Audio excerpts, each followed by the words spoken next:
जय हिंद दोस्तों, मैं आप सभी के बीच लेकर आ गया हूँ बीपीएससी टीआरई 4.0 एग्जाम के लिए। मैं अभी आपका जनरल स्टडीज के लिए मैं आपके बीच लेकर आ गया हूँ आपका साइंस सब्जेक्ट में जो फिजिक्स से जितने भी अभी तक टीआरई 1, टीआरई 2, टीआरई 3 जितने भी एग्जाम में पूछे गए हैं क्वेश्चन साइंस से, ठीक है, या फिर हेडमास्टर का एग्जाम में पूछा गया है, उन सभी प्रश्नों को मैं संकलन करके यहाँ पे आज कंप्लीट बताने वाला हूँ। तो वीडियो को शुरू से अंत तक न भूलिएगा देखना।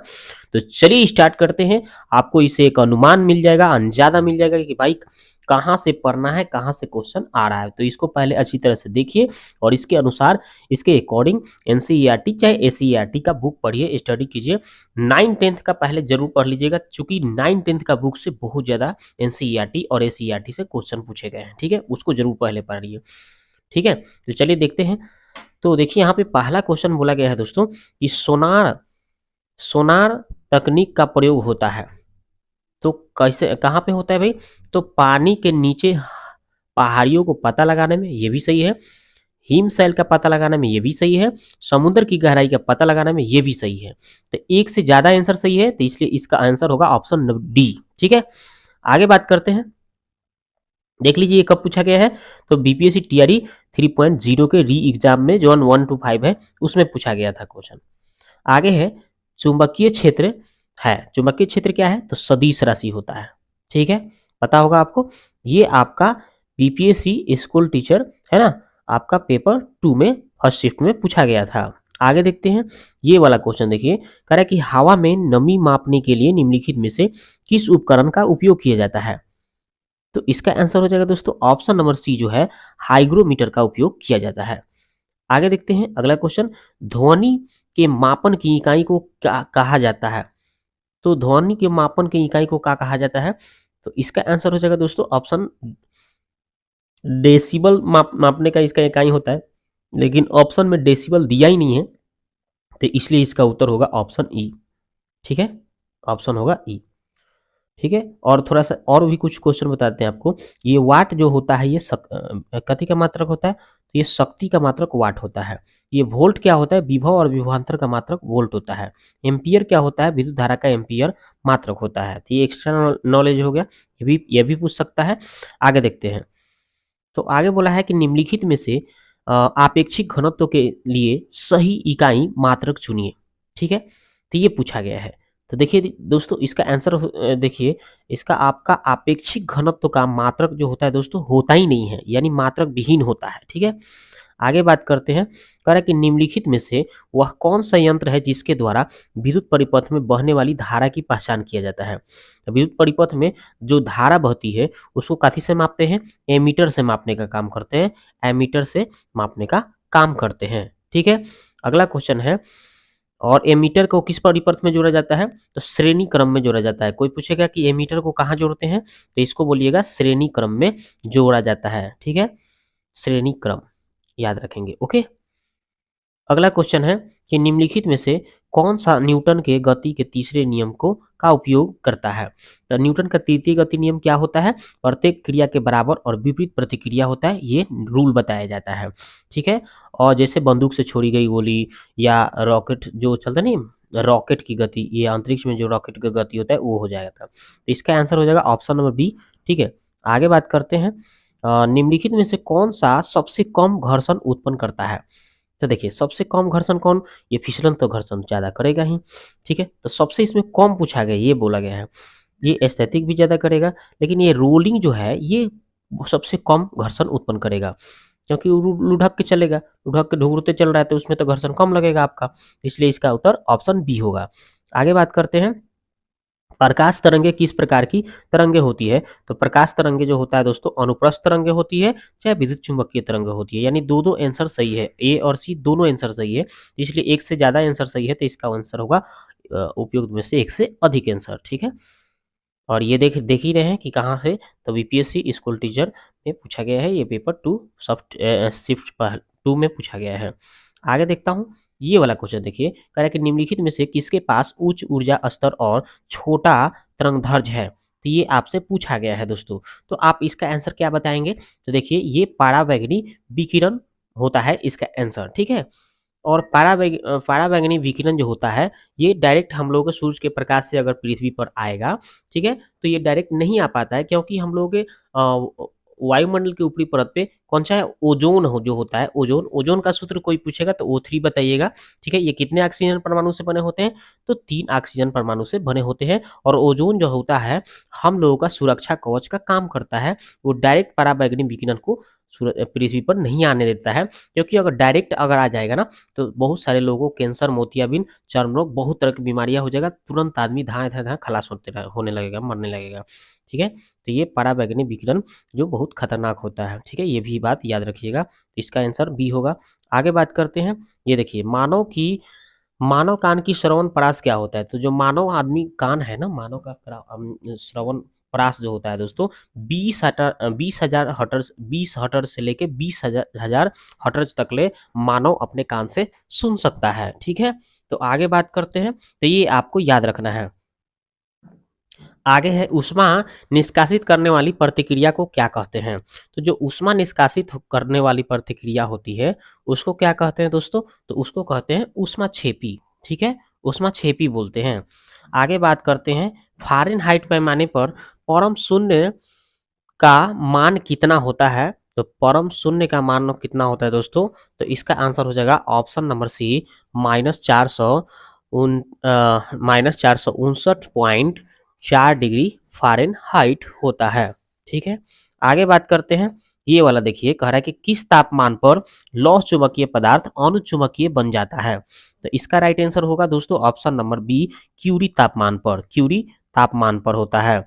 आगे बात करते हैं, कह रहा है कि एक कृष्णिका एक उच्च तापक्रम T के पर ई वाट प्रति वर्ग मीटर की दर से ऊर्जा का विकिरण करती है। तो जब T/3 के तापक्रम पर कर दिया जाए तो विकिरित ऊर्जा वाट प्रति वर्ग में होगी। तो आपको याद रखना है दोस्तों, ई का जो आपका मान होगा, ठीक है, तो ये होता है समानुपाती T⁴ का, ठीक है। तो यहाँ पे T⁴ करेंगे, यानी 3⁴ करेंगे तो 81 आ जाएगा, यानी कितना हो जाएगा, E/81 इसका आंसर आ जाएगा। आगे देखते हैं, एक बरसाती एक बरसाती दिन में, तो एक बरसाती दिन में क्या क्या हो सकता है भाई, तो इसका आंसर हो जाएगा दोस्तों ऑप्शन नंबर जो बी है आपका, शुष्क बल तापमापी आर्द्र बल्ब तापमापी की तुलना में कम माप दर्शाता है। तो ऑप्शन बी इसका आंसर। आगे बात करते हैं कि एक हिमानी का आधार पिघलता है पर उसका शीर्ष नहीं, क्योंकि क्योंकि भाई, तो इसका आंसर हो जाएगा दोस्तों ऑप्शन नंबर सी हो जाएगा, आधार पर दाब अधिक होने से गलनांक में कमी होती है, ठीक है। आगे बात करते हैं, अगला क्वेश्चन है, कह रहा है कि अधिक ऊंचाई पर उबलते हुए पानी में सब्जियां पकने में अधिक समय लेती है, क्योंकि इसका मुख्य कारण क्या है। तो इसका मुख्य कारण है दोस्तों आपका ऊंचाई बढ़ने पर उबलते हुए पानी का तापक्रम घट जाता है। क्या हो जाता है, घट जाता है। आगे बात करते हैं, कह रहा है कि प्रतिदीप्त ट्यूब में प्रायः किस पदार्थ का उपयोग किया जाता है। तो किस पदार्थ का उपयोग किया जाता है, तो मरकरी, वाष्प तथा आर्गन। अब मरकरी का सूत्र कोई पूछ दे तो पीवी बताना है, शीशा, और इसका मरकरी, मरकरी मतलब पारा ना होता है, तो इसको हम Hg बोलते हैं, है ना। और इसको आर्गन, आर्गन का सूत्र तो Ar होता है, ये आपको पता ही होगा। आगे बात करते हैं कि इंद्रधनुष हमेशा निम्नलिखित में से किस दिशा में बनता है। तो सूरज जो होता है उगता है उसके ठीक उल्टा दिशा में बनता है, विपरीत दिशा में। तो यहाँ पे ऑप्शन डी में दिया है, ठीक है, सूर्य से विपरीत दिशा में। जैसे सूरज उगता है उसके पीछा, उस सूरज उगता है ना, उसके उसके उसके पीछा, है ना, उसको पीठ पीठ के पीछे करके अगर ऊपर देखते हैं तो आपको दिखाई देगा इंद्रधनुष कभी कभी बनता है आपका आकाश में। ये आप पढ़िएगा, 10th के बुक में दिया है। आगे देखते हैं, ENT, है ना, एपेंसियलिस्ट डॉटर द्वारा निम्न में से किस तरह का दर्पण का प्रयोग किया जाता है। तो ई मतलब होता है ईयर, एन मतलब नोज और टी मतलब होता है थॉट। तो इसका मतलब कान, नाक और गले की जांच डॉक्टरी द्वारा किस दर्पण के उपयोग में? तो अवतल दर्पण के। ये तो आपको 10th में बताया गया है सीधा सीधा, तो ये इसका आंसर हो जाता है। अगला क्वेश्चन है, किसी शब्दकोश में लिखे छोटे अक्षरों को पढ़ते समय आप निम्न में से कौन सा लेंस पसंद करेंगे? तो कौन सा लेंस पसंद करेंगे दोस्तों? तो आपका 5 cm का उत्तल लेंस, तो 5 cm का फोकस दूरी वाला उत्तल लेंस होना चाहिए, लेकिन 5 सेंटीमीटर वाले फोकस दूरी वाले उत्तर लेंस नहीं दिया है, तो इसलिए इनमें से कोई नहीं उत्तर होगा। आगे बात करते हैं, कह रहा है कि निम्नलिखित में से किस भाग पर किसी वस्तु का प्रतिबिंब बनता है? तो रेटिना पर बनता है या दृष्टि पटल पर बनता है? ठीक है। अगला सवाल है कि मानव आंख की फोकस दूरी में परिवर्तन निम्नलिखित में से किसके कारण होता है? तो सिलियरी मांसपेशिया के कारण होता है। आगे बात करते हैं, ये देखते हैं, सिलियरी मांसपेशिया हो गया। अगला क्वेश्चन है, कह रहा है कि वाहनों के साइडों में ट्रैफिक को देखने के लिए किस प्रकार के दर्पण का उपयोग होता है? तो साइड मिरर के रूप में कौन सा? तो उत्तल दर्पण का उपयोग होता है। अगर कोई कहेगा कि सर्च लाइट या हेड लाइट के रूप में कौन दर्पण का उपयोग, तो अवतल बताइएगा, लेकिन साइड मिरर की बात कर दे तो भाई उत्तल दर्पण का उपयोग होता है।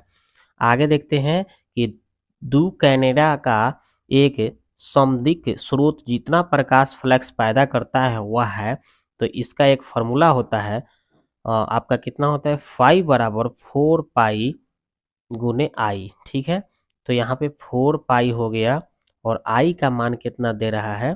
तो 2 दे रहा है, तो 4 दूना कितना हो जाएगा? 8 पाई इसका आंसर हो जाएगा, जो कि ऑप्शन नंबर सी में आंसर दिया गया है।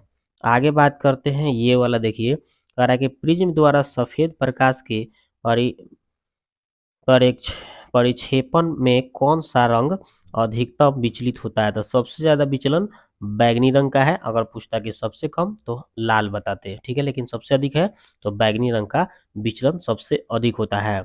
आगे बात करते हैं, कह रहा है कि एक सामान्य नेत्र लेंस की नाभिक दूरी पूछा है, तो नाभिक दूरी पूछा है तो 2 सेंटीमीटर होगा। अगर स्पष्ट दृष्टि पूछता तो 25 cm बताते। ठीक है। आगे क्वेश्चन है कि प्रिज्म से गुजरने पर सबसे अधिक अपरिवर्तित होने वाला रंगीन प्रकाश कौन सा है? तो सबसे ज्यादा अ, अपवर्तित होने वाला आपका रंगीन प्रकाश होता है कौन सा? तो इसका उत्तर हो जाएगा दोस्तों बैगनी रंग। कौन सा होता है? बैगनी। अगला क्वेश्चन है कि दृष्टि दृष्टि की खराबी निकट दृष्टि को डॉडट के नाम से जाना जाता है। तो निकट दृष्टि दोष को हम लोग क्या थी के नाम से जानते हैं? तो मायोपिया के नाम से जानते हैं। और दूर दृष्टि दोष यही पूछता तो इसको हाइपरमेट्रोपिया के नाम से जानते हैं, लेकिन निकट पूछा है तो मायोपिया होगा, जो कि ऑप्शन में कहीं नहीं दिया है, तो इसलिए इसका उत्तर ऑप्शन ई हो जाएगा। आगे बात करते हैं, एक वर्णी प्रकाश एक माध्यम से दूसरे माध्यम में प्रवेश करता है, तो निम्नलिखित में से कौन सा गुण नहीं बदलता है? तो आवृत्ति फ्रीक्वेंसी नहीं बदलती है। अगला क्वेश्चन है कि हालांकि दृश्य प्रकाश में जल पारदर्शक होता है, दूरस्थ वस्तुओं को जल की महीन बूंदों से निर्मित हो कोहरे में नहीं देखा जा सकता। यह इसलिए होता है क्योंकि क्योंकि क्या होगा भाई? तो क्योंकि अधिकतर प्रकाश बिखर कर आभासी अस्पष्टता निर्मित करता है, यानी कि ऑप्शन बी इसका आंसर होगा। आगे बात करते हैं, कह रहा है कि एक उत्तल लेंस की फोकस दूरी F L equal to 10 centimetre है, तो पानी में इसे डुबाने पर यह कार्य करेगा, तो क्या करेगा? तो भाई एफ एल बड़ा 10 सेंटीमीटर से एक उत्तल लेंस की तरह व्यवहार करेगा। आगे है कि मानव आंख में किसी वस्तु का प्रतिबिंब कहाँ पे बनता है? तो दृष्टि पटल या रेटिना पर बनता है, ये तो आपको पता ही होगा। आगे है कि प्रकाश की एक किरण दर्पण पर 30 डिग्री के कोण पर आपतित होती है, तो अभिलंब और परावर्तित किरण के बीच का कोण कितना होगा? ठीक है, तो देखिए ऐसे जैसे मान लीजिए कि है आपका क्या हो गया भाई, ऐसे यहाँ से एगो आया किरण टकराया, ऐसे गुजर गया और बीच में आपने अभिलंब डाल दिया, तो क्या बोला है कि प्रकाश की एक किरण दर्पण पर 30 डिग्री के कोण पर आपतित होता है, ये आ रहा है, तो कितना का कोण पर आपतित हो रहा है? 30 डिग्री। ठीक है, कितना डिग्री के, 30 डिग्री के कोण पर आपतित हो रहा है। ठीक है, फिर बोल रहा है अभिलंब और परावर्तित किरण के बीच का कोण कितना होगा। ठीक है, तो ये आपका पता होगा कि ये यहाँ से ये पूरा 90 होता है, तो ये पूरा 90 था, ये पूरा 90 था, तो यहाँ तक 30 है, तो ये कितना बचेगा, 60 गो, 60 को ना बचेगा भाई, 60 को बचेगा। तो आपका क्या बोल रहा है कि अभिलंब और परावर्तित, तो ये अभिलंब हो गया, आही परावर्तित, इसके बीच का कौन पूछ रहा है, तो ये 60 आया है, तो ये कितना आएगा, 60 आएगा। तो यानी इसका आंसर होगा ऑप्शन नंबर बी, 60 डिग्री होगा। कितना हो जाएगा भाई, तो 60 डिग्री हो जाएगा, राइट।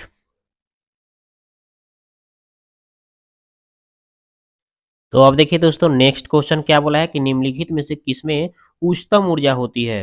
तो उच्चतम ऊर्जा की बात पूछ रहा है किसमें होती है, तो इसमें हम देख रहे हैं, तो ऑप्शन में कहीं नहीं दे रहा है, बैगनी, बैगनी में सबसे उच्चतम होता है। ठीक है, सबसे लेकिन उच्चतम नहीं बोला है, खाली उच्चतम ऊर्जा की बात कर रहा है, सबसे उच्चतम पूछता है तो बैगनी। अगर उच्चतम ऊर्जा और किस में होता है इसके अलावे, तो आपका नीला में भी होता है, लेकिन सबसे उच्चतम कहता तो बैगनी होता। ठीक है, इसलिए इसका आंसर ए हो जाएगा। आगे बात करते हैं। तो अगला क्वेश्चन है कि प्रिज्म से गुजरने पर सबसे अधिक अपरिवर्तित होने वाला रंगीन प्रकाश कौन सा होता है भाई, तो इसका आंसर होगा बैगनी होता है। अगला क्वेश्चन बात कर ले हम कि अवतल दर्पण द्वारा बनाया हुआ प्रतिबिंब है, तो कौन सा है भाई, तो वास्तविक, आभासी और उल्टा होता है। तो ऑप्शन में कहीं नहीं दिया है वास्तविक, आभासी और उल्टा, तो इसलिए इसका आंसर ई हो जाएगा, इनमें से कोई नहीं।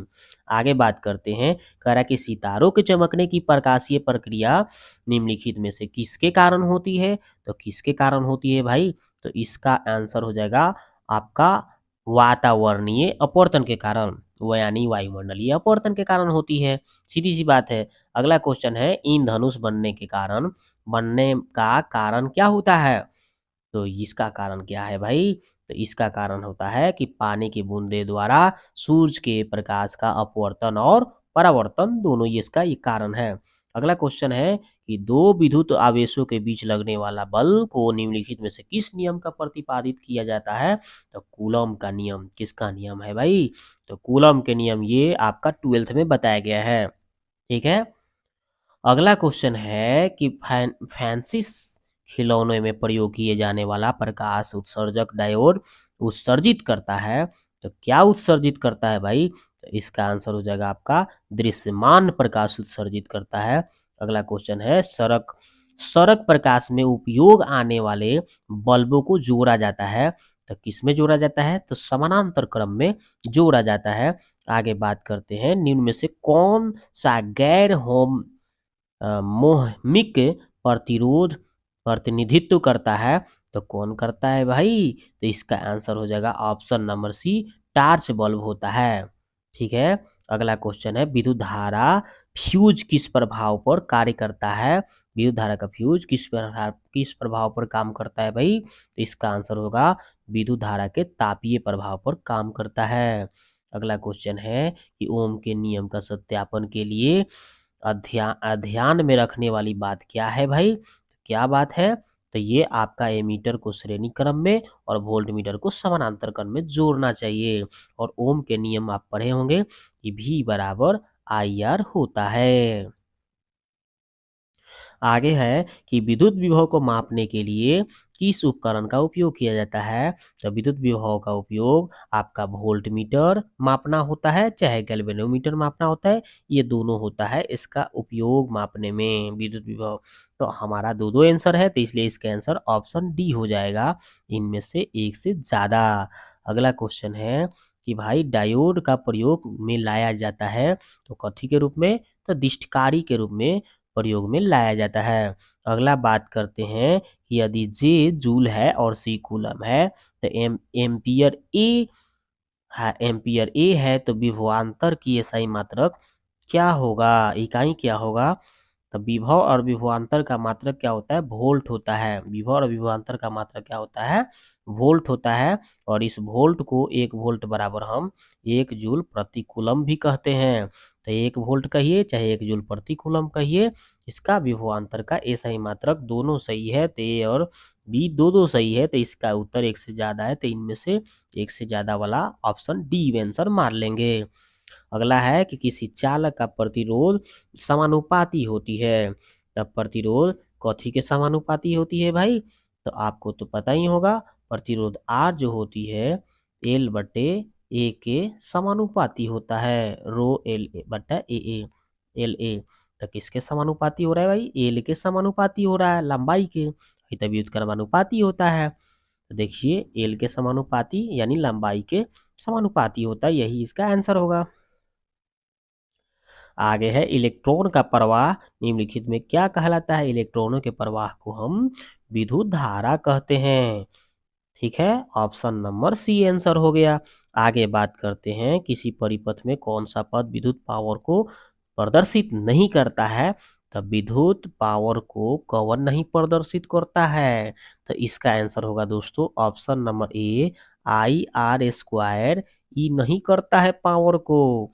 पावर का सूत्र क्या हो सकता है? तो देखिए विद्युत पावर का सूत्र होता है वी आई लिख दीजिए, ठीक है, चाहे आप आई स्क्वायर आर लिख दीजिए, ये भी दर्शाएगा, है ना, चाहे वी स्क्वायर बटे आर लिखाता है।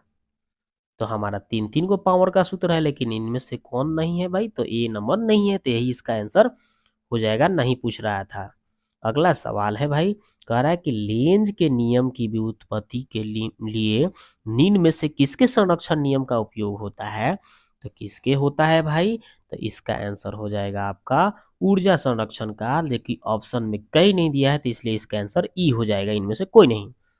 आगे बात करते हैं कि विद्युत चुंबकत्व का कोर बनाने के लिए सामान्यतः उपयोग किए जाने वाली सामग्री क्या है? तो इसका होता है ये नरम लोहा का बनाया जाता है विद्युत चुंबक। अगला सवाल है कि निम्नलिखित में से कौन सी विद्युत चुम्बकीय नहीं है? तो विद्युत चुम्बकीय कौन नहीं है भाई? तो इसका आंसर होगा अल्फा किरण। अगला सवाल है कि शरीर निम्नलिखित में से किसके वंचित हो जाने से धनावेशित हो जाएगा? तो इसका आंसर हो जाएगा दोस्तों ऑप्शन बी, इलेक्ट्रॉन। अगला सवाल है कि किसी विखंडनीय द्रव्य का क्रांतिक द्रव्यमान होगा, तो क्या होगा भाई? तो इसका आंसर होगा ऑप्शन बी, श्रृंखला अभिक्रिया हेतु आवश्यक न्यूनतम द्रव्यमान। अगला सवाल है कि रेडियोधर्मी तत्व द्वारा उत्सर्जित निम्नलिखित में से कौन सा एक धनात्मक रूप से आवेशित कण है? तो कौन है भाई? तो अल्फा किरण होता है।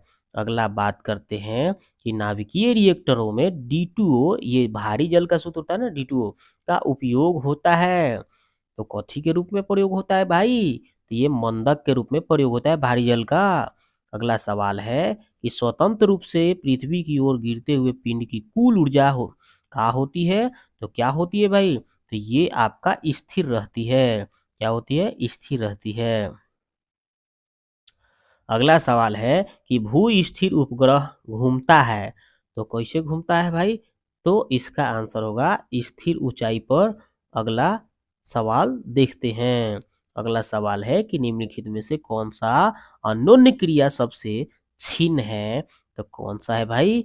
तो गुरुत्वीय। अगला सवाल है कि दो न्यूट्रॉन्स के बीच के गैप को क्या कहते हैं? तो क्या कहते हैं?